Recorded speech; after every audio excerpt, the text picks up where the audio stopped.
पिछले काफी महीनों से आपको सुन रहा हूं। जब सुनता हूं तब प्रश्नों के उत्तर आसानी से मिल जाते हैं, पर कभी कभी परिस्थिति ऐसी उत्पन्न होती है कि जैसे हार का सामना कई बार करना पड़ता है तो आत्मविश्वास कम हो जाता है इत्यादि। आपको ही नहीं करना पड़ता, सबको करना पड़ता है। पर आत्मविश्वास कम हो जाना नहीं होता है, ये कायर पुरुष का लक्षण है।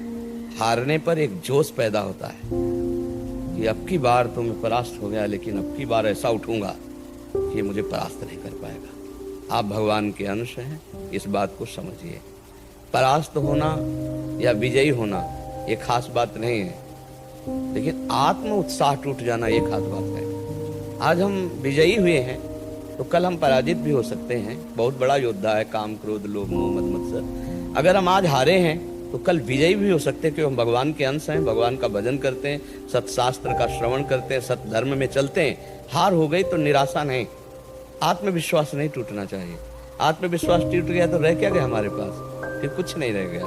हारने पर एक जोश आता है, अब की बार चूक गया, अब की बार नहीं चूकूंगा। फिर चूक गया, अब की बार चूक गया, आपने एक दिन वो ऐसा महात्मा बन जाएगा, एक दिन वो ऐसा विजयी हो जाएगा, हर दोषों पर विजय। आत्मविश्वास टूटा तो रह क्या गया?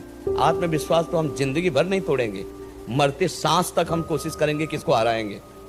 आप हमारी बात को समझ रहे हो? 1000 बार हारने के बाद भी हम ताल ठोकेंगे कि हराएंगे तुम्हें, तब विजय मिलती है। इसमें ये तो सोचना ही नहीं कि हार गया तो अब विजय कैसे में। हार तो बड़े बड़ों को होती है, बड़े बड़ों चूक हो जाती है, बड़े बड़े पहलवान चूक जाते हैं। हाथ मिलाया, दांव में फंस गए तो उससे कमजोर वाला उसको मार दिया। फिर ये तो त्रिभुवन विजयी हैं, काम, क्रोध, लोभ, मोह। ये कोई हमारे तुम्हारे ऊपर विजय थोड़ी, पर त्रिभुवन विजेता है और परम पद प्राप्त किया जाता है इन्हीं विजेताओं को परास्त करके। तो वो बल कौन सा है? भगवान का आश्रय, गुरु चरण सेवन, गुरु कृपा बल नाम, इन्हीं से हम इन त्रिभुवन विजेता काम, क्रोध, लोभ, मोह, मद, मत्सर पर विजय प्राप्त करते हैं। आत्मबल तो बिल्कुल नहीं नष्ट कर। खेल में उत्साह बढ़ना चाहिए। हारने पर उत्साह टूट जाए वो कच्चा खिलाड़ी। सुख दुखे समय कृत्वा लाभा लाभो जया देव। सुख में, दुख में, लाभ में, हानि में, जय में, पराजय में समान भाव रख करके हमें खेल में कूद पड़ना है। अरे नहीं, हमारे यहाँ जब गंदा आचरण अपना फल देता है तो मैं हार जरूर गया, लेकिन मैं राधा राधा रटता हूँ, शास्त्र स्वाध्याय करता हूँ, संत संग करता हूँ। एक जगह में हार गया तो क्या मेरा जीवन नष्ट हो जाएगा? क्या ये नाम नष्ट हो जाएगा? क्या ये सदाचरण नष्ट हो जाएंगे? असदाचरण तो नष्ट नहीं हुए, उनको भोगना पड़ रहा है, तो सदाचरण कैसे नष्ट हो सकते हैं? मुझे उत्साहित होना है। एक बार चूक गया फिर गिर, फिर उठूंगा, फिर गिरूंगा, फिर उठूंगा। ऐसे करते करते मैं इतना मजबूत हो जाऊंगा कि कहाँ गिर गया, किस कारण से गिरा, ये मैं कमी पकड़ पाऊंगा और निकल जाऊंगा। और सच्ची बात है बच्चा, गिरना तभी तक है जब तक अहंकार है इस मार्ग में। और जब अहंकार नष्ट हो गया तो कोई गिरा ही नहीं सकता है। जब तक अहम होता है कि मैं लड़ सकता हूं, तब तक हारना है। और जब ऐसे हो जाता है, ऐसे कौन होता है? आत्मसमर्पण कौन करता है? बलहीन। बलहीन आत्मसमर्पण करता है तो महाबल उसको स्वीकार कर लेता। महाबल है भगवान गुरुदेव, फिर उसको कोई नहीं। सुनेरी मैंने निर्बल के बलराम, निर्बल के बलराम, और जिसके बल भगवान, उसे सीप की चाप सके को तासु, बड़ रखवार रमापत जासु। जिसके रखवार भगवान है उसको ये संसार प्रपंच, ये नाना प्रकार की निंदा, स्तुति, घृणा, ये सब यही भरा हुआ है। आगे बढ़ो, हारना नहीं, हारना नहीं, अंदर से हारना नहीं। बाहर से अगर हार हो जाती है तो कोई बात नहीं, खिलाड़ी ही हारता है, दौड़ने वाला ही गिरता है। गिरा हुआ पड़ा है वो क्या गिरेगा? इसलिए अच्छे बालों को आगे बढ़ो। निराशा नहीं होनी चाहिए, उदासी नहीं होनी चाहिए, और जिद्दी स्वभाव बनाओ। एक बार हार गया तो अब मैं अपने को इतना पुष्ट करूंगा कि हारू नहीं। फिर हार गया तो फिर आजकल क्या होता है, आत्मबल, आत्मोत्साह नष्ट हो जाता है। स्कूल में हार गए, परीक्षा में फेल हो गए, बच्चे आत्महत्या के लिए तैयार हो गए। आत्मबलहीन होने के कारण तो हो गया। किसी ने ब्लैकमेल किया हो, आत्महत्या के लिए तैयार हो गए। किसान की फसल नष्ट हुई, आत्महत्या के लिए तैयार हो गए। कहीं हम हार गए तो हम, अरे ऐसे हमें ये छोटी मोटी बातों में हम अपने अमूल्य जीवन को नष्ट कर देंगे। नहीं, आज अगर अभी आप अपनी मृत्यु स्वीकार कर ले कि मैं मरा, तो आप लाखों को भयभीत कर सकते हैं। तुम्हें देख के लोग भयभीत हो जाएंगे, क्योंकि केवल तुम सोच लो ना, एक ही बार तो मरना, मैं मरा, अब देखता हूं कौन मेरे, सब भयभीत होने लगेंगे। यह आदमी मूडियल है, कब कहां, इसको कोई भय नहीं है। अभी अभी तुम इतने कमजोर क्यों बनते हो? ऐसे काम, क्रोध, लोभ ये भेड़िए की तरह बच्चों को डरवाते हैं, ज्ञानियों को नहीं। जिनको सच्चा ज्ञान हो गया, भगवत मार्ग पति को जानते हैं, ये पूछ दबा के भाग जाते थे। अगर ऐसा ना होता तो संत जन कभी भगवान को प्राप्ति नहीं कर पाते। और संत का वही स्वरूप होता है जो शास्त्रों में वर्णन है। संत पैंट शर्ट में भी हो सकता है, संत बच्चा भी हो सकता है, ऐसा नहीं। श्री सुखदेव जी 16 वर्ष के है ना, और बड़े बड़े ब्रह्म ऋषि खड़े होकर उनका स्वागत कर रहे हैं। 5 वर्ष के ध्रुव जी है, अटल पदवी प्राप्त की। 5 वर्ष के प्रहलाद जी सबसे बड़े महापुरुष हुए। नहीं तो ऐसा नहीं हो सकता कि हम पीले पहने हैं तो संत हैं, आप बनियान शर्ट पे हो तो आप संत नहीं। नहीं, संत लक्षण होते हैं, तो भगवान संतों को प्राप्त। देखो विभीषण से कह रहे तुम सरी के संत प्रिय मोरे। अब विभीषण जी कौन सा वेश रखे?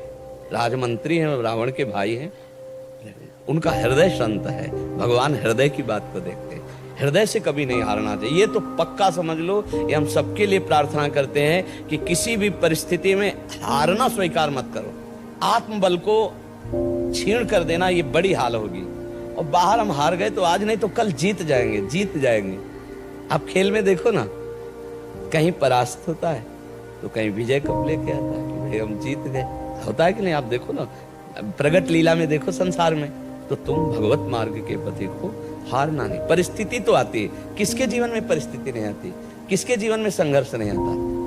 भारी से भारी कष्ट भोगने पर भी अपमान, निंदा, तिरस्कार धर्म में चल रहा है तो कम से कम अगर कोई कह दे वाह भाई वाह, तो एक उत्साह मिलता है ना। नहीं, वो और उसको गाली देगा। धर्म पे चल रहा है, सत्य पे चल रहा है, उसको गाली मिलेगी। जैसे कोई नंगे पैर चल रहा है तो कांटे बिखेर देगा, अब चल। ऐसा है परमार्थ की परीक्षा। और अगर पैर रख दिया कांटे पे तो कांटा नहीं होगा, फूल होगा।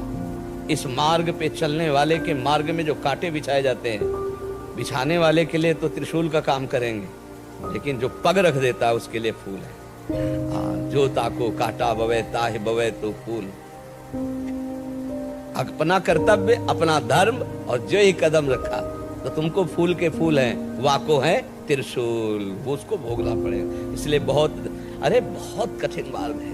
इसलिए तो लोग विषयों में भ्रमित हो जाते हैं कि बहुत कठिन मार्ग, और सह गए तो आप निकल गए, माया से मुक्त हो गए, परमानंद की बाढ़ आ गई, मृत्यु का भय नहीं। भक्तों का जब शरीर छूटता है तो जानते हो कैसे मृत्यु होती है? जैसे हाथी के गले से बड़े हाथी के फूलों की छोटी बाला टूट जाए तो पता भी नहीं चलता, ऐसे कब मर गया। नहीं तो जन्मत मरत दुशाह दुख होए, शास्त्रों में वर्णन। तो हमें इस मृत्यु के भय से पार होना है, हमें काम क्रोध पर विजय प्राप्त करनी है। इसलिए हमें उत्साहहीन हुआ तो सब मर गया, सबसे बड़ा बात है।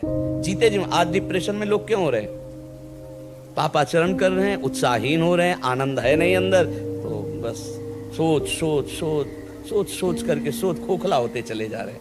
नहीं, हमें उचित सोच करनी है, हमें उत्साह प्राप्त करना है, हमें हर समय प्रसन्न रहने की कला सीखनी है। मनुष्य जीवन यार ऐसे सब रुपए के लिए परेशान, कहते क्या रुपए में आनंद है? अब विचार कर देखो, रुपए में आनंद है? नहीं यार, अगर रुपए में आनंद होता तो रुपए वाले आनंदित हो जाते ना, लेकिन नहीं आनंदित है भाई, नहीं आनंदित है। बहुत बड़ा भ्रम है ये कि हमें रुपया मिल जाए, हमें अमुक सामग्री मिल जाए, हमें अमुक मिल जाए तो मैं सुखी हो जाऊं। नहीं हो सकते तुम सुखी जब तक भगवान नहीं मिलेंगे। जब तक भगवान नहीं मिलेंगे कोई सुखी नहीं हो सकता। पक्का समझ लो, रुपया कोई खास बात नहीं है, खास बात है नाम। विचार से सुख प्राप्त होता है।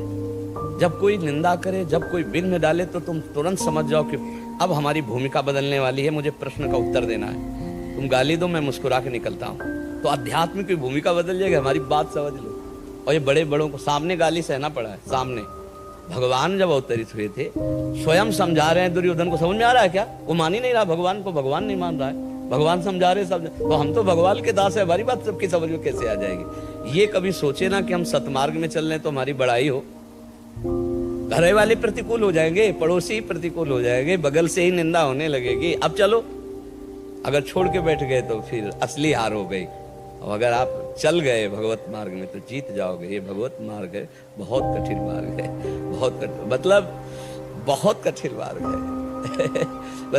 बस यही कठिनता को झेल जाए तो परम पद मिल जाता है, परम पद मिल जाता है। कदम कदम पे परीक्षा, कदम कदम पे विपरीतता, उसकी जो सच्चाई से चल रहा है।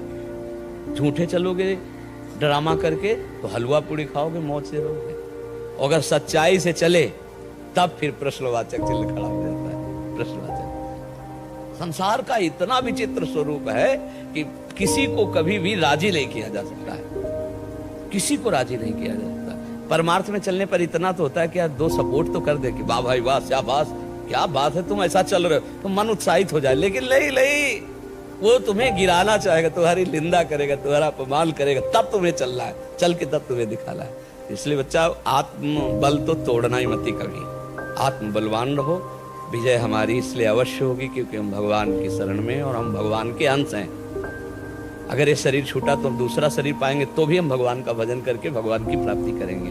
हम एक बार इस माया प्रपंच से निकलेंगे जरूर। और ये आशा तो छोड़ दो कि तुम्हें कोई सपोर्ट करेगा। सब भक्तों से कह रहे, सबसे कह रहे, सपोर्ट